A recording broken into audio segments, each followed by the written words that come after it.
Afternoon সবাইকে। আমরা সকলেই জানি যে স্ক্রিনে যে মানুষটি ফটো দেওয়া আছে রবসান রবিনো। হ্যাঁ বন্ধুরা, তিনি আমরা অনেক হক দিয়ে বা অনেক প্রায়োরিটি দিয়ে আমরা এনেছিলাম তাকে এয়ারপোর্ট থেকে। আমরা পার্সোনালি সবাই অনেক ফ্যান্স গেছিল, ভেবেছিল যে ব্যারেটোর পরে তিনি হচ্ছেন the next guy, the next Brazilian to perform for the giants. কিন্তু সকলে এখন যে কথাটা বলছে ফার্স্ট ম্যাচের পর যে রবসান চলবে না, রবসান ফিট নয়, রবসান সেই কোয়ালিটির প্লেয়ার না, বাট নো, রবসান কী দিয়েছে আমরা সকলে যদি দেখি, যারা বলছেন এই কথাগুলো তারা দেখেছেন যে রবসান গোল করতে পারছে কি, তারা দেখেছেন কি রবসান অ্যাসিস্ট করছে কি, বাট না, রবসান এগুলো হয়তো করেনি, বাট রবসান যে জিনিসটা করেছে না, তাকে বাকি প্লেয়ারগুলোর থেকে সেই জিনিসটাই আলাদা বানায়। সেটা কি? সেটা হচ্ছে তার স্কিলস, তার সাম্বা ম্যাজিক। তার পায়ে যে সাম্বা ম্যাজিক দেখেছি আমরা, যারা ফুটবল বোঝে না তারা কোনো দিনই বলবে না যে রবসান খারাপ প্লেয়ার। রবসান রবিনো তিনি কি করতে পারেন আমরা সকলেই দেখেছি।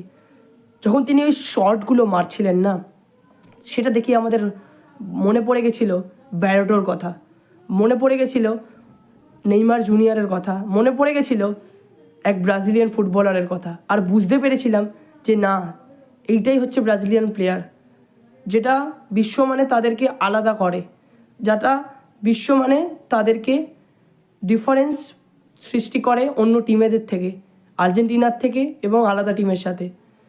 তো এটাই দেখে বুঝতে পারলাম যে রবসান তিনি তৈরি, তিনি সত্যিকারের তৈরি।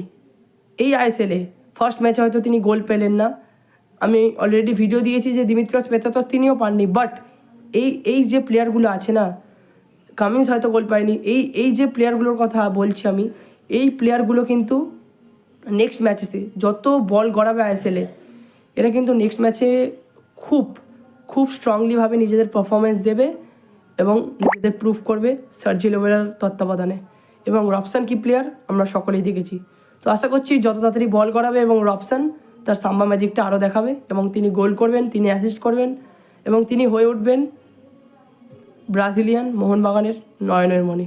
তো ফর দ্য বেস্ট।